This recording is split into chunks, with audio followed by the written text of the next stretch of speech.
Situation humanitaire à Tindouf, le Maroc ouvre la boîte de Pandore à Johannesburg.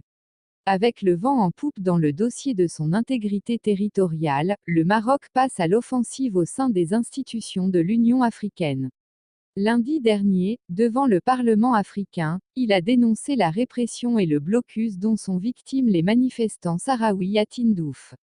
Alors qu'ils avaient, depuis plusieurs années, les coudées franches au sein de l'Union africaine qu'ils ne se sont pas fait prier pour instrumentaliser à outrance contre le Maroc, les Algériens viennent d'apprendre à leurs dépens qu'il allait falloir désormais compter avec le retour du royaume au sein des institutions de l'organisation panafricaine. Même si le dossier du Sahara reste exclusivement entre les mains de l'ONU.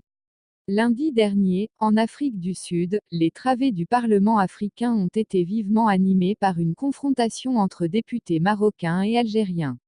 Selon le quotidien à la date Al-Maghribiyat ce mercredi 15 mai, c'est au cœur même de l'Afrique du Sud, État qui a choisi de défendre les thèses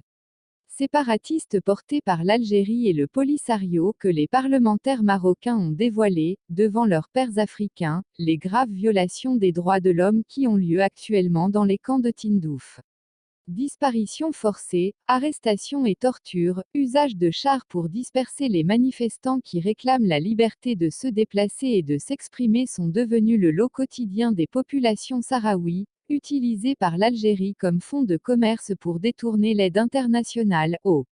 affirmé les élus marocains. Mieux, ces derniers ont interpellé les parlementaires de l'Union africaine pour qu'ils demandent à l'Algérie les raisons qui l'ont empêché de refuser un recensement des populations sahraouis de Tindouf, recensement exigé par la communauté internationale.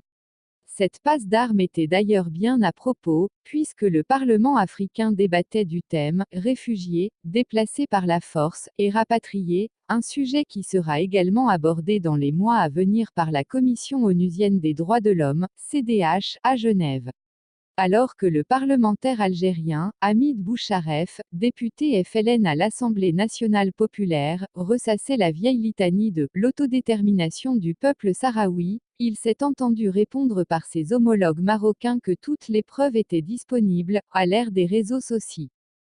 Pour prouver que les populations des camps de Tindouf sont séquestrées par des milices armées qui les utilisent pour faire main basse sur l'aide internationale, revendue sous forme de contrebande dans les marchés voisins. Après ce premier round d'échauffement au Parlement de Johannesburg, qui a vu de nombreuses voix africaines exiger un recensement des populations sahraouis de Tindouf, une autre bataille maroco-algérienne aura lieu à Genève, devant la CDH, les 17 et 18 décembre prochains. D'ici là, beaucoup d'eau aura coulé sous les ponts, car à Alger comme dans les camps de l'Hamada, les manifestations actuelles ne resteront pas vaines.